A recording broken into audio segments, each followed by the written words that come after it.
Welcome back, everybody, to another episode of the Educational AD Podcast.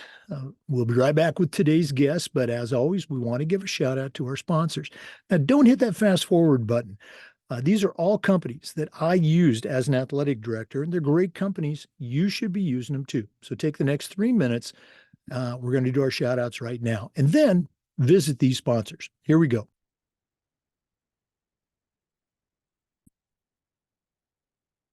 We want to thank our good friends at Hometown Ticketing for their support of the podcast. Go to hometownticketing.com. It's the leading digital ticketing provider to schools and colleges. It's digital ticketing that offers more support, more security, and more customization. Let the Hometown team help you make the best online ticketing solution. We also want to thank Gipper. Gipper's the official social media graphics solution for the podcast. And if you go to Gipper.com, they'll show you how to create world-class marketing content to help you celebrate your athletes and promote your teams. Gipper's used and trusted by over 3,000 programs across the country. It's professional graphic design made simple. Go to Gipper.com to get started. We'd also like to say thanks to Huddle. Go to Huddle.com and change the way you see the game. As a football coach, I used Huddle for years. But when I became an athletic director, I made sure our school was a Huddle school. And our coaches just loved the tools that Huddle provided that let them coach our kids up to their highest level.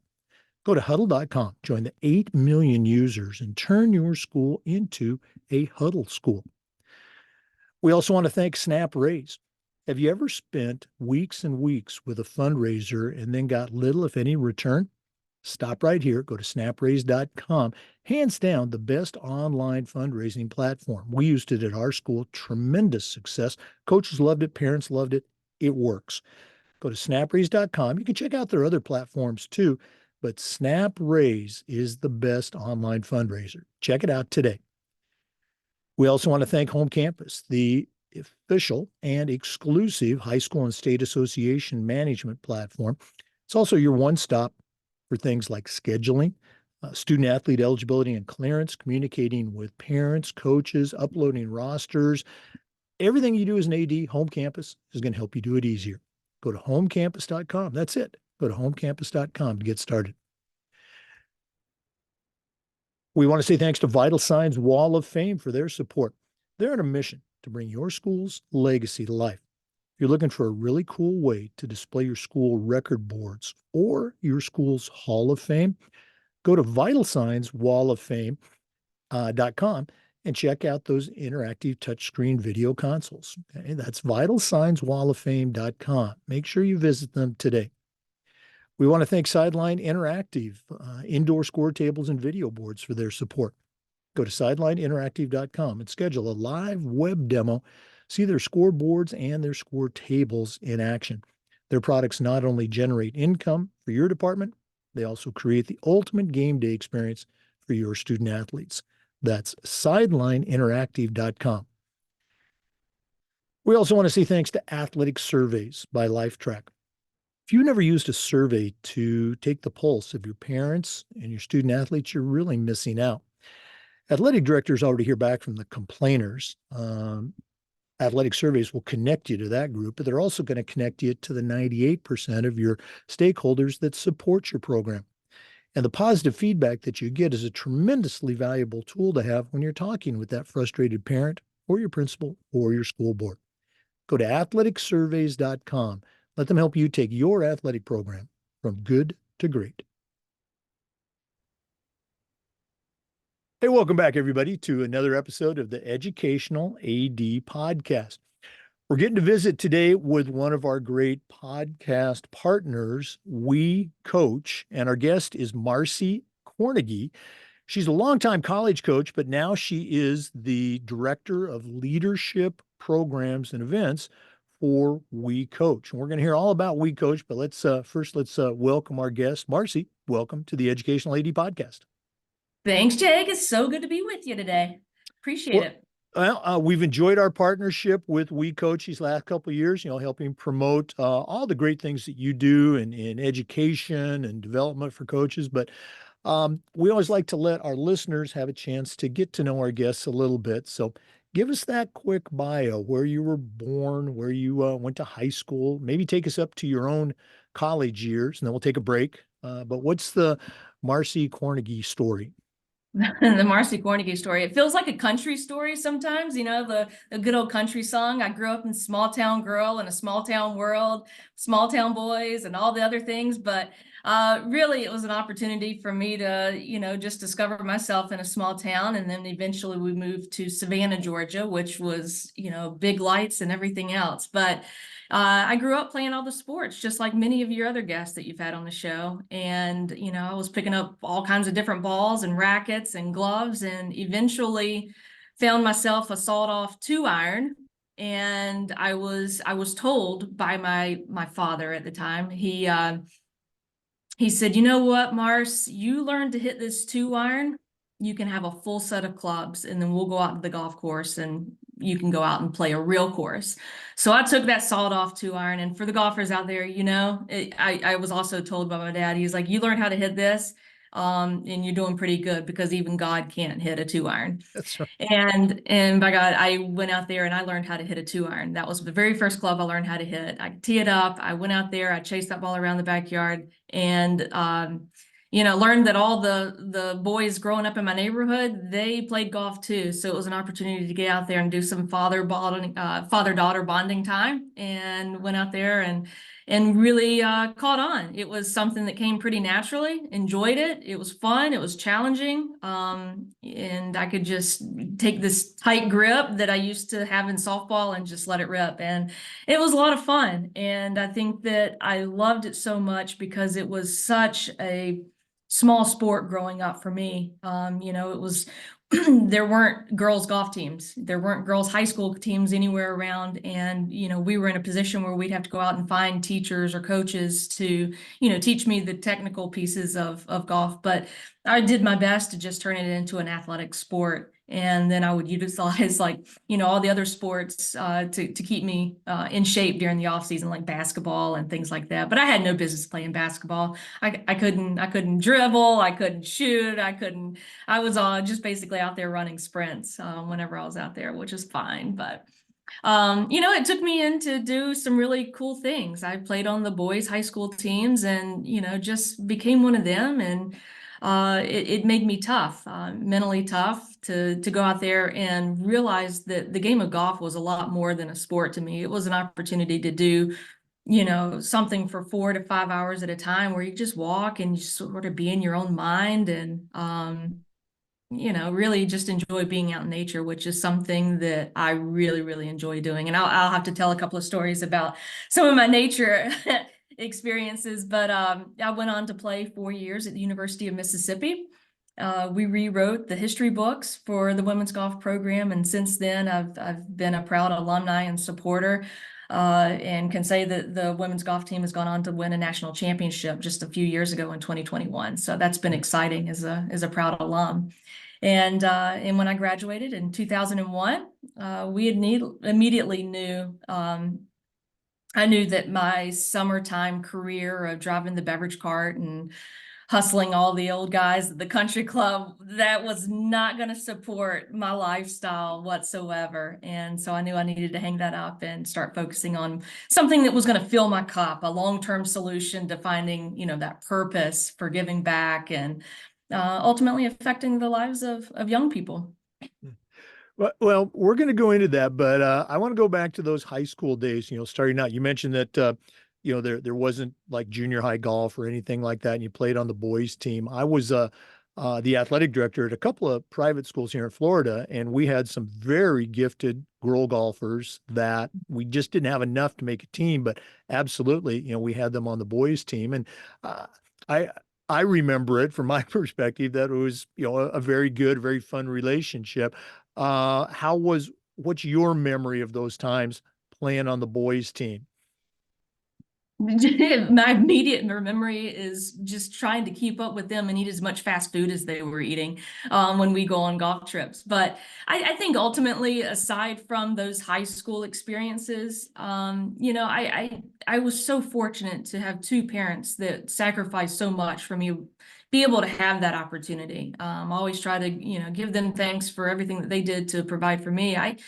I couldn't imagine, doing it without their support. I mean, that we would travel all over the state of Georgia to go and play. And when I got, good enough to get outside of the state of Georgia, it was, all right, let's see where we can go to regionally. Let's go down to Florida. That's where the best competition was. And, they really turned into chasing me around during the summer times, and summer times became summertime golf for Mars. And what was she going to be doing, and where was she going to be competing? And, is it, did they need to get a side hustle to be able to support my habits at an early age of playing golf?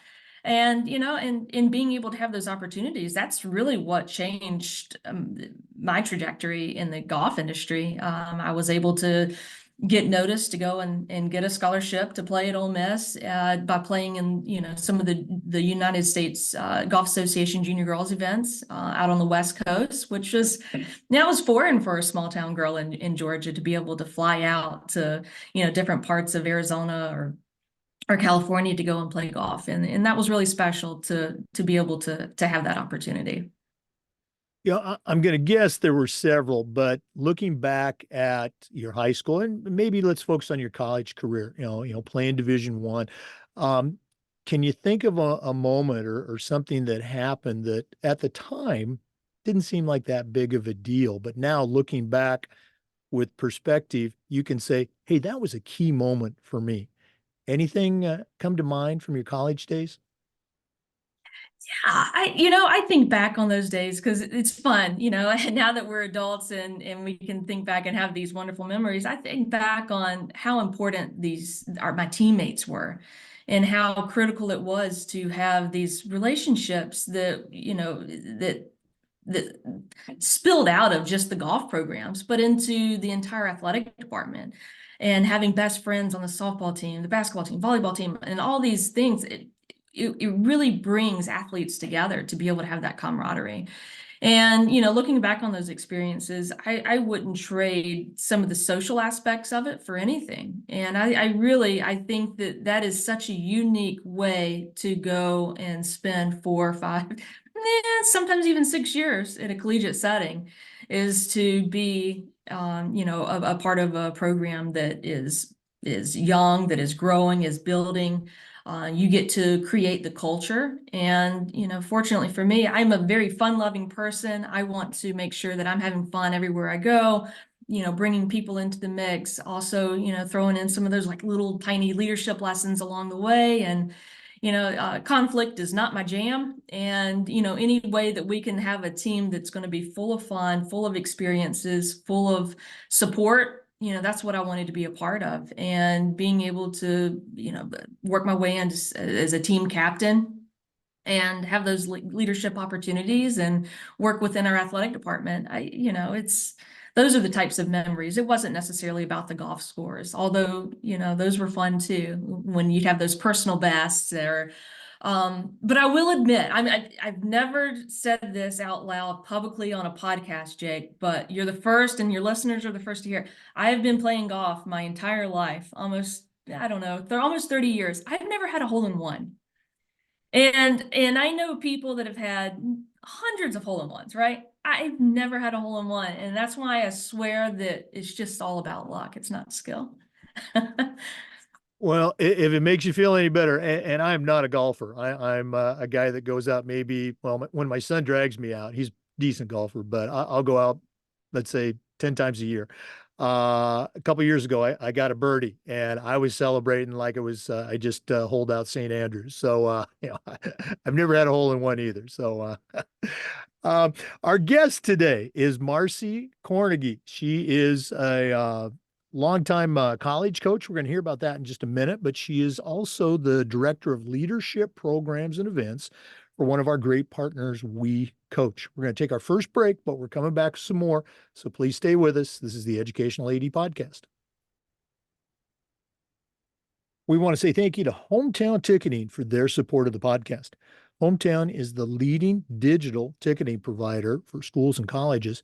And if you go to hometownticketing.com, their team is going to show you how to set up and sell tickets online, not just for your athletic events, but for things like school plays, concerts, school dances, even graduation. And here's the best part: every school is assigned a dedicated client success manager that's going to provide you hands on support every step of the way. That's every step of the way. Go to hometownticketing.com, talk to their pros. It's digital ticketing that offers more. We also want to say thank you to Gipper. Gipper's the official social media graphics solution for the podcast. And if you go to Gipper.com, they'll show you how to create world-class content to promote your athletes and celebrate your teams. Gipper's used and trusted by over 3,000 athletic programs across the country. It's professional graphic design made simple. How simple? Hey, it's so easy, even I can do it. Go to Gipper.com to get started. Welcome back, everybody, to the Educational AD Podcast. Our guest is Marci Kornegay. She is the Director of Leadership Programs for one of our great partners, WeCOACH. Marci, you'd kind of taken us up through your college competition days. I have that great visual of you. You shared it. You're on the beverage cart, hustling the old guys on the golf course. I can just see that. What were some of your post-college experiences? And again, we want to hear about your coaching experience that led you to your current position at WeCOACH. Yeah, I mean, Jake, you laugh about that hustling thing, but that was real money. That was green, spendable money, and if it went a long way for a broke college grad. So, yeah, I don't take those days for granted at all. But I know that my family support system was happy to see me go ahead and transition to coaching because I knew from a very, very early age that I wanted to be outside. I wanted to have one of those fun careers, and I wasn't sure what that was going to look like. Kind of thought maybe it would be whitewater raft guide or something like that, something sort of adventurous. But after spending 4 years at Ole Miss and seeing my coach and, watching other coaches out there and really growing a love for the game and growing the game in a team sport sort of way, I knew that I wanted to coach. And this was at a time, in the early 2000s when the NCAA rules only allowed for one coach to actually coach on the course at a time. And I think there's a lot of young coaches out there right now that, that they take their opportunities for granted. But, for a young assistant to get their start, it was difficult. It wasn't financed very well, we can put it that way. But to be an assistant coach, I mean, we were glorified peanut butter and jelly makers, banana peelers. We were good at laundry and putting gas in the vans, but it didn't matter because we were part of a team. And, so much of what we were learning how to do as coaches it was done outside of competition. I started my first assistant coaching job with LSU, and talking about just jumping into the SEC, being involved at LSU at the most elite high level.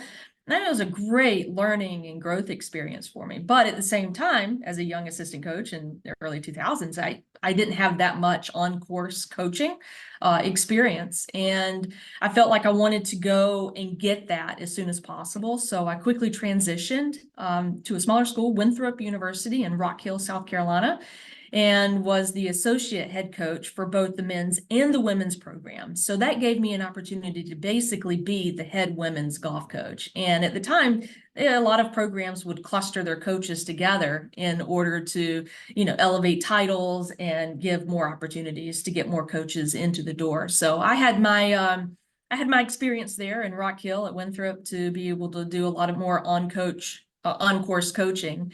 And that gave me the confidence to know that I wanted to get back into the SEC, back into a bigger school.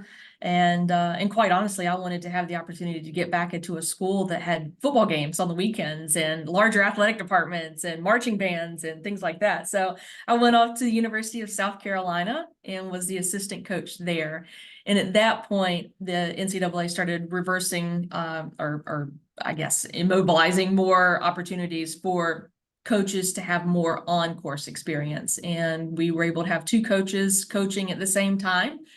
and got several years of experience there at another opportunity for an elite level there in Columbia, South Carolina. And that was when I made the leap and said, you know what, I'm ready to do this thing. Let's go to South Florida. Let's go to Tampa.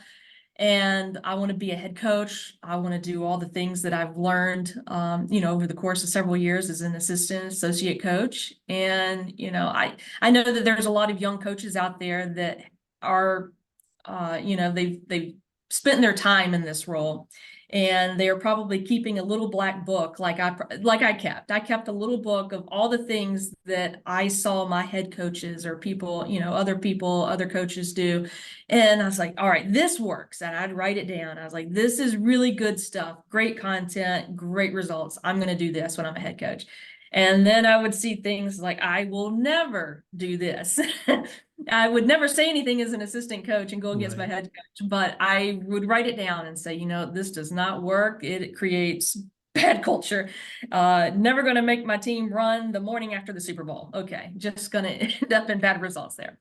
And things like that. And I had my opportunity at South Florida. I was there for 9 years. We had an amazing run at writing some of the history books there. We had wonderful teams. We competed hard in the Big East Conference. We were conference championship winners. And then we moved into the American Athletic Conference. And we had a good run there as well.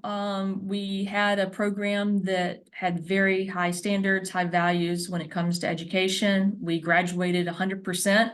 And we went on and had players that would eventually play on tour. And then we had players that would get into, they were nurses, doctors, they were players that went on to coach. We have got a couple of high school ADs that have graduated. So, it's really, really neat to see what you can create at that level and see where your athletes, how they turn out and where they end up. Yeah, as you were relating your experience, I love the idea of, having that notebook and writing down things, these are things that I'm going to do. At the same time, and I was this coach as a young coach. I did the same thing. I was a compulsive note taker and asking questions, but at the same time, you don't know what you don't know. And I became a head coach. Again, it was just small town high school football. When I was 26 years old, and I'd been an assistant since college. For 4 years, so I thought I knew it all. But when you became a head coach, what things did you not know that kind of surprised you and that you had to work on at South Florida? I think that some of the things I needed to learn that I wasn't aware of was just how impressionable and how much your team looks up to what it is you do, the way you act, the way you follow through on the things that you're saying. I think that it's really, really important lesson that I learned, that it wasn't necessarily what I said to them. They didn't care really what I said, but they cared how I cared about them.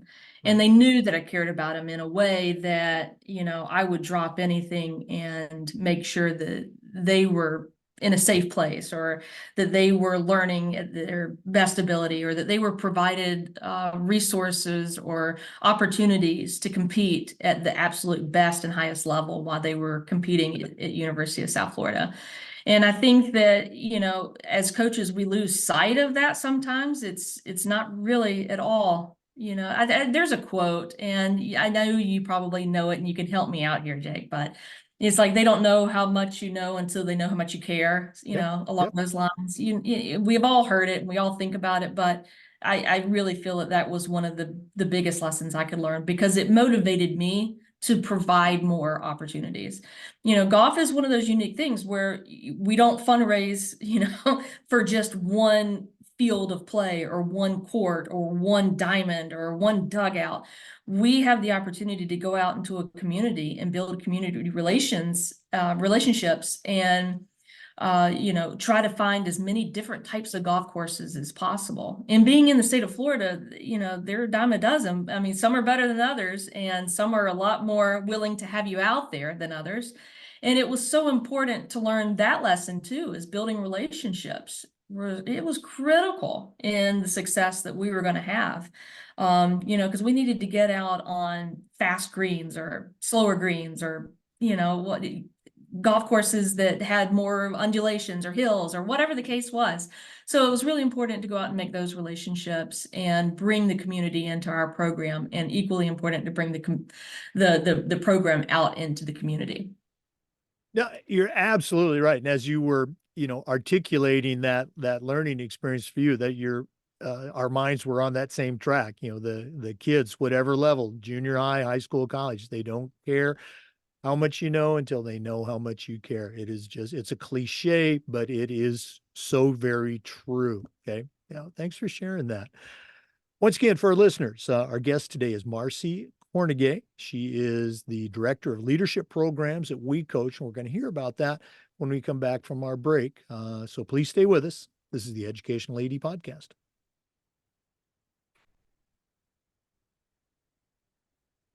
We'd like to thank our good friends at Huddle for their support of the podcast. Go to huddle.com and change the way that you see the game. As a high school football coach, I used Huddle for years, and it was just fantastic. But when I became an athletic director, I made sure that our school was a Huddle school.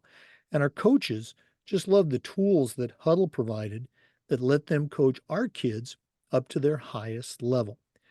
Go to huddle.com, join the 8 million users, and turn your school into a Huddle school. We'd also like to thank SnapRaise. Have you ever spent weeks and weeks with a fundraiser and ended up with little, if any, return? Stop right here. Go to snapraise.com. Hands down, the best online fundraiser out there. We used it at our school, tremendous success. Our coaches loved it. Our parents loved it. It works. Go to snapraise.com. You can check out their other great platforms, but for a fundraiser, you should be using SnapRaise. Go to snapraise.com and check out everything they can do for your program. We also want to say thanks to our good friends at Home Campus. Home Campus is the exclusive high school and state association management platform. It's also a platform that I used every single day as an athletic director. You're going to use it for scheduling, for student athlete eligibility and clearance. Who doesn't work on that every day? Communication with your coaches, your parents, your student athletes, your state association, submitting rosters, uploading digital forms, you name it. Home Campus is going to help you do it better. To get started, all you have to do is go to homecampus.com. That's homecampus.com. Tell them you heard about it on the podcast. Hey, welcome back, everybody, to the Educational AD Podcast. Marci, you took us through your journey there as the head coach, head golf coach for University of South Florida. We get over to Tampa every once in a while. So you're right. That is a great campus, great school. What made you decide you wanted to try something new? What brought you to WeCOACH? I there's a lot of things that brought me to WeCOACH, and I would be remiss in saying that, yeah, USF was a great opportunity for me to coach, to understand that's the area and the avenue and the people that I wanted to serve, people in athletics. And unfortunately, my time ended earlier than I wanted it to at USF. And you learn a lot from that. You learn a lot about yourself, and it really makes you question a lot of things. It's a game changer when you get fired. And I think a lot of people are afraid to say that, and it's okay. I think everybody experiences that at some point. I don't know. This was the first time I had ever been fired, and I learned how to say that dirty F word and feel okay saying it. And I really feel like it has helped me develop into a completely different person, and the way that I want to shape the way that I live out my values too. And so with that, I got to say, I'm a woman of faith, and I was raised by two tough, critical parents. And they didn't have time for anything, but they were just like, hey, what's next? And I'd never even considered what was going to be next. I wasn't sure what was next. And I knew that I needed to heal from some disappointment and, some transition periods. And so my very first week at home, unemployed, I was wondering what it was going to be. And I opened up the Sunday paper. And I don't know if you remember back in the day in the big Sunday thick paper, you'd get the parade magazines. And they would give you all these tips and insights to live your best weekend life. And on the very front page was a big article about the Appalachian Trail. And growing up, being in the outdoors, I knew that I wanted to, at some point, hike the entire length of the Appalachian Trail, almost 2,200 miles worth, 14 states. And I thought, you know what? It's now or never, baby. I'm going to go and do it. What the heck? And so a month later, I found myself in a remote mountain town up in Katahdin, Maine, with a big mountain ahead of me and 14 states below me. And I started walking, and it was an incredible process of healing, understanding, who I am, what I stand for, the values. 300 miles turned into 600 miles. And I knew that I'm walking all the way to Georgia. That's going to be home for me. And when I get there, I will know what the decision that my life is going to take shape as soon as I get home. But first, I've got to walk another 4 more months. And so I got caught up in some Gatlinburg fires and really saw, I don't know, this could be a whole nother podcast. And it's not even sport related, but it's amazing how you step away from your sport, or you step away from what you think you're going to be doing for the rest of your life. You do something completely different. If you're right-handed, you write left-handed. If you throw right-handed, you throw left-handed. It just blows your mind how, you can become adaptable and you learn new things. And after 137 days and eating ramen noodles for all 137 of those days, I knew that it wasn't right for me to get back into coaching right away. And so I got into real estate, which is a family business. I spent a little bit of time doing that, loved it, but I missed coaching severely. I miss being around those types of people that you see in an athletic department. I got into substitute teaching, wondering if being at the high school level was where I'd want to take, new shape. And then I had the opportunity to come and work for an organization. And at the time, it was called the Alliance of Women Coaches, which is WeCOACH. We underwent a branding and a rebrand into WeCOACH back in 2018. So I had an opportunity to come on board with WeCOACH the very first time. And I spent 3 years with the organization as the director of membership.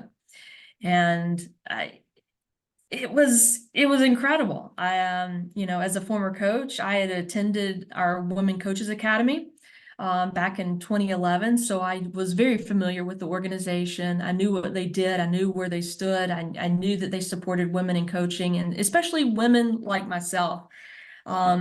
After I attended the academy back in 2011, I thought that that was the pinnacle of everything that WeCOACH could offer me. And I didn't get more involved in their community. And I think that looking back, had I gotten more involved in the organization itself, at more of the macro level of it, I think that I would probably still be coaching. But those are all things in the way things are supposed to be. But I'm fortunate to be aligned with the organization now.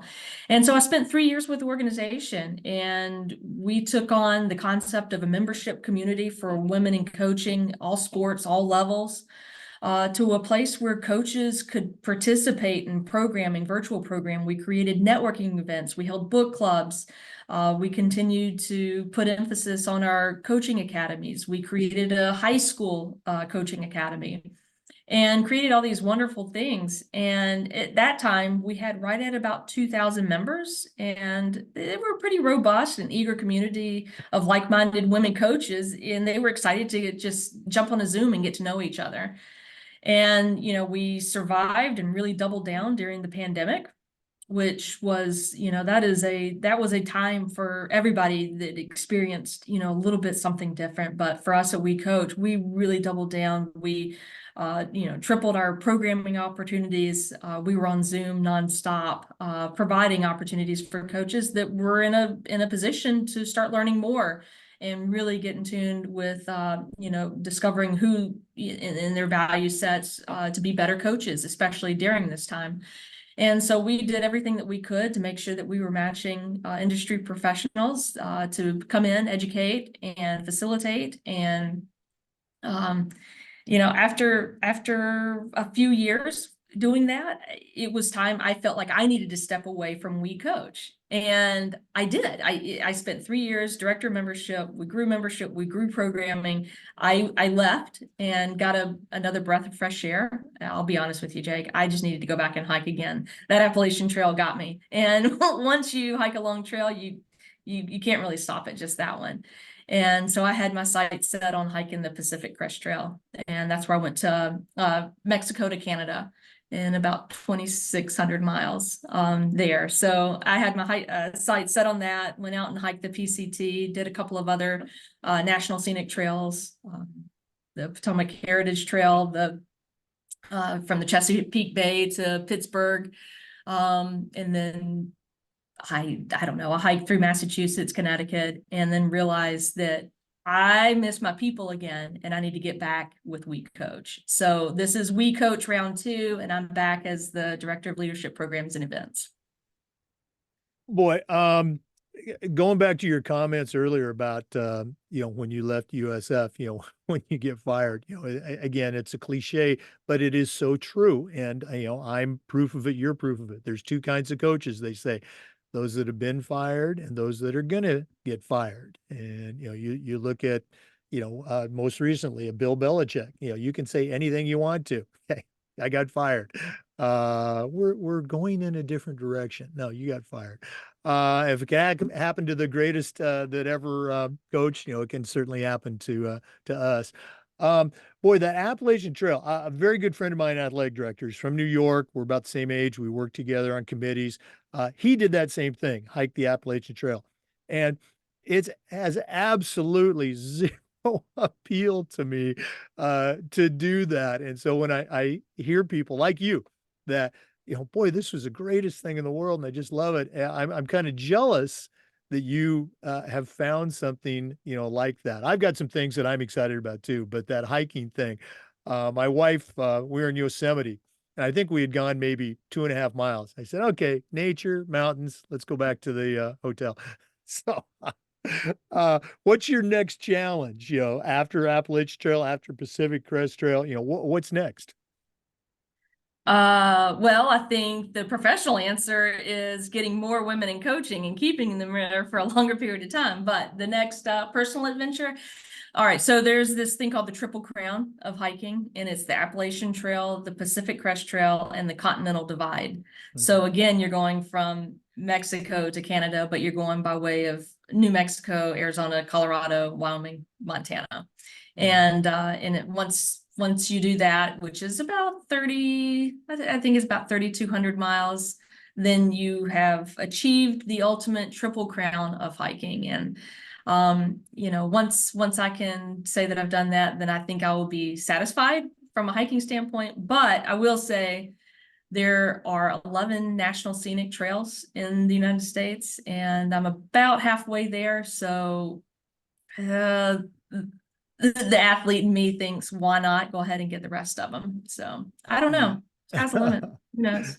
Well, we're going to talk more about WeCOACH for sure, but when you're making that next trip, you can send me some photos, but don't invite me along for that trip. One more time for our listeners. Actually, before we do that, and we'll do this at the end of the podcast too. If one of our listeners wants to reach out, we really hope that they do find out more about WeCOACH, maybe even to pick your brain a little bit, whether it's about coaching or backpacking. What's the best way that they can get a hold of you? I think that our social media is a great place to go. It's available for everyone. So at WeCOACH or at WeCOACH Sports on all channels, except TikTok. So at WeCOACH Sports on all channels. And then you can reach out to me. My work email address is probably the best, and that's Marci, MARCI, at WeCOACHsports.org. And yes, and while I do have that, if anybody does reach out to me, send me an email and ask me some questions, and I would love to send you one of our books. It's the Winning Ways of Women Coaches books. It's a chapter book by many of our women coaches in our robust community that have really taken the time to dedicate writing chapters on things that they feel like are important with their program. So I'd love to send you a book. All right. And free resources too. Great stuff. Okay. Let's go and take a break, but we are going to come back here. Some specific things that WeCOACH can offer our listeners and some things that Marci is working on in program development. So let's take that break, but we're coming back. This is the Educational AD Podcast. We'd like to say thanks to Vital Signs Wall of Fame for their support of the podcast. Go to their website, vitalsignswalloffame.com. Check out their interactive touchscreen video consoles. That's right, touchscreen. It's a great way to show off your school record boards for all the teams, for all the sports, or your school's Hall of Fame. Like I said, go to vitalsignswalloffame.com. They're going to help you tell your school's unique story, highlight your best student athletes, and bring your school's legacy to life. That's vitalsignswalloffame.com. We also want to say thank you to Sideline Interactive, indoor score tables and video boards. Probably one of the best purchases I ever made as an AD was our Sideline Interactive indoor score table. Of course, we use it for home games, but we also use it for pep rallies, for signing ceremonies. Their products are tremendously versatile, and their customer service is just outstanding. Go to sidelineinteractive.com, and you can schedule a live web demo to see their scoreboards and their score tables in action. That's sidelineinteractive.com. Well, welcome back once again to the Educational AD Podcast. Our guest is Marci Kornegay. She is the Director of Leadership Programs and Events for one of our partners, WeCOACH. So, Marci, for somebody who might not be familiar with all the great resources that are available through WeCOACH, what are some ways that they can get involved? What are some programs maybe that are coming up? What would you recommend for that, first time listener finding out about WeCOACH?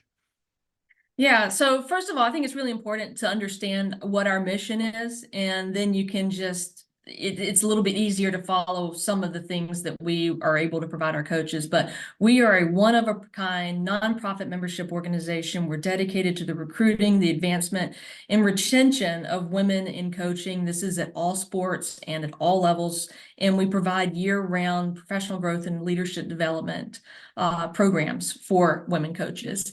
So with that in mind, we've got two new programs that we started this past year. One of them is called WeConnect. WeConnect is a coach-led, coach-inspired program.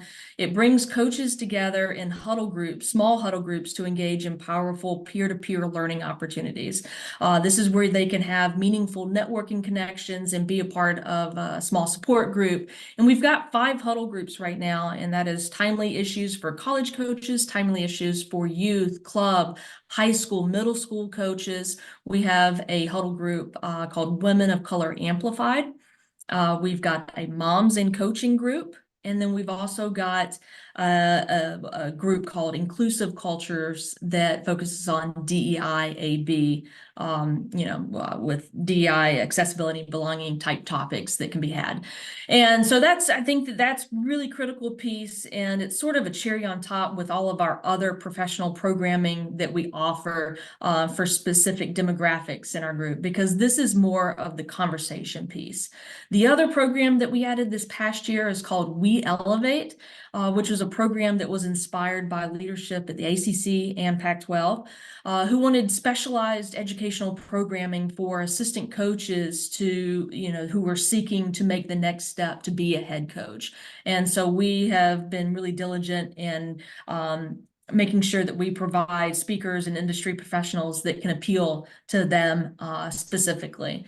In addition to that, we've got a mentor program that's an 8-month-long mentor program. This is for all levels of coaches. We've got 164 participants this year, and they're grouped together in groups of 3, with different sports. So you're getting outside of the silo of your own sport. And I think that what really makes our programming unique and special is that it goes we're beyond the X's and O's of the sport. And that's why we're able to bring in I think we've got 40, almost 40 to 45 different types of sports within our membership right now. And that includes emerging sports and, even like flag football is all the rage, and stunt and cheer and weightlifting, triathlon, all these sports, rugby, plus all the traditional sports that we all know. And we're bringing those coaches together to learn together, because we know that peer-to-peer learning is so powerful, especially for women coaches and building that community.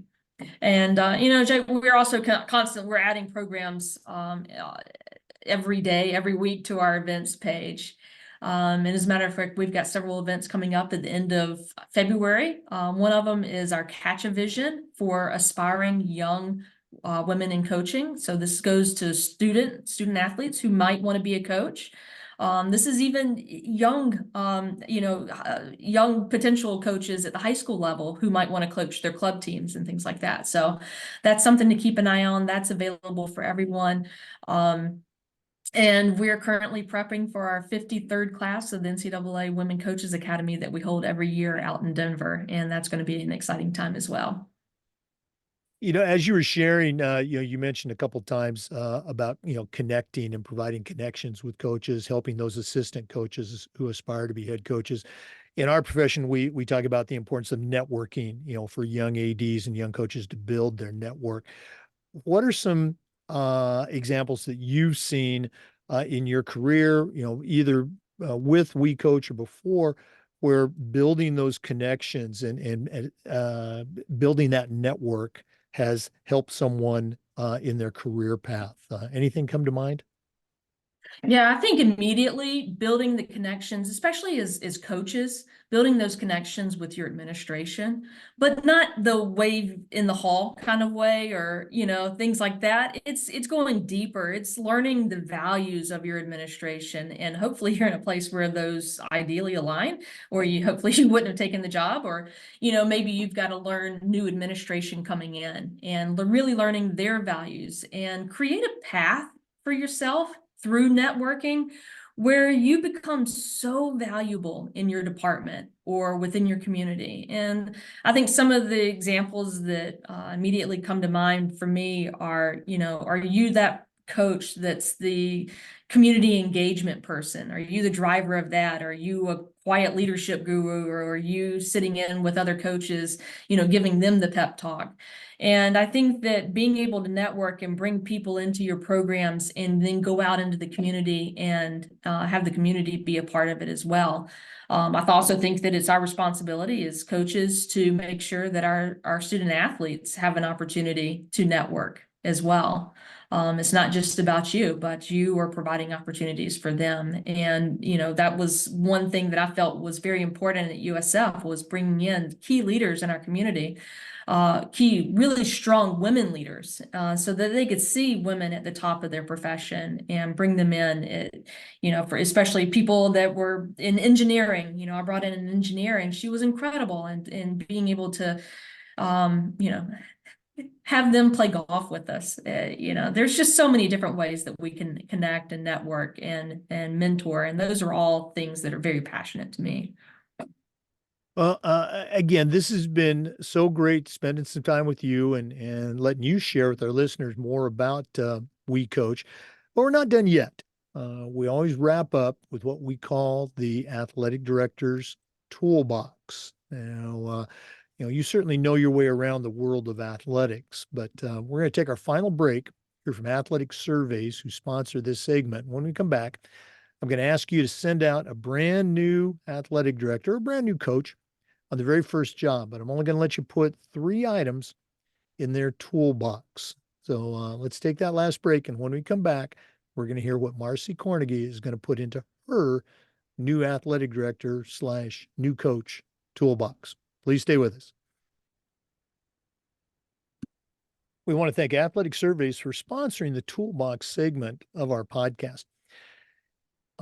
If you've never used a survey to take the pulse of your student athletes, your coaches, or your parents, you're really missing out on a key piece of information. Athletic directors already hear back from the complainers, the people that want to gripe about everything.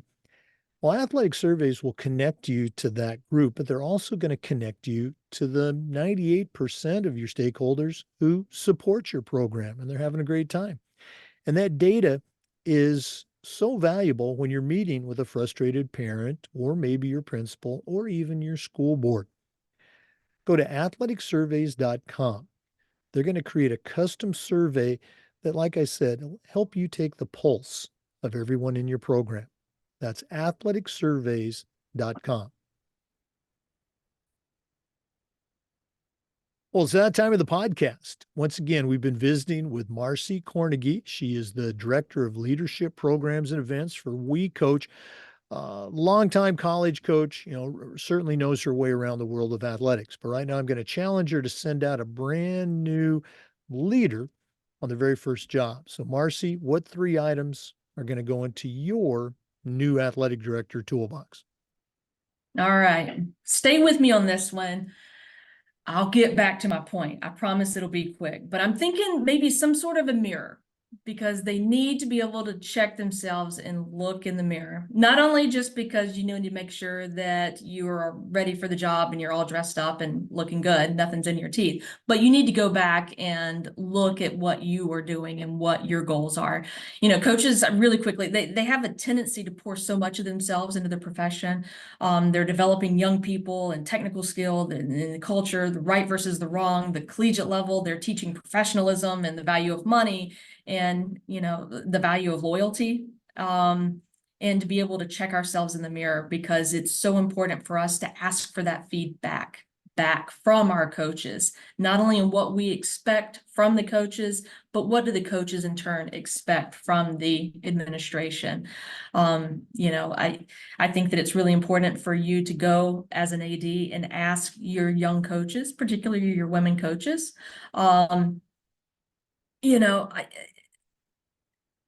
are your women coaches getting the resources they need to be retained and be able to advance? Are they around and surrounded by a community of peer-to-peer learning? Are they being invested in? Are they seeing the valued? Are they heard?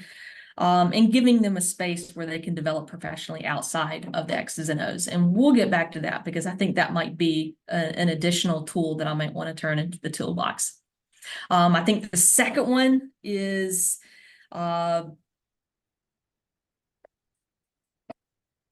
asking for feedback, 360-degree reviews, assessments, being able to be open and vulnerable is ideally, I think, a leadership lesson where we as leaders need to know that creating a vulnerable space for feedback and vulnerable conversations, critical, tough conversations, it needs to be a safe space. It can't be a scary space. It needs to be a safe space for coaches to come and create those relationships that we talked a little bit earlier about in the session.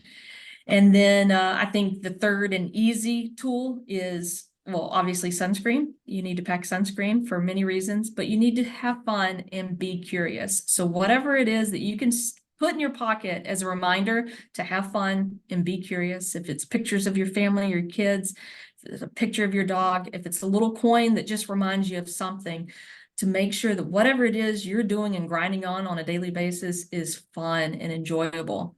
Or you'll find yourself building up and exploding and feeling like you need to go and hike, 3,000-mile trail or something like that.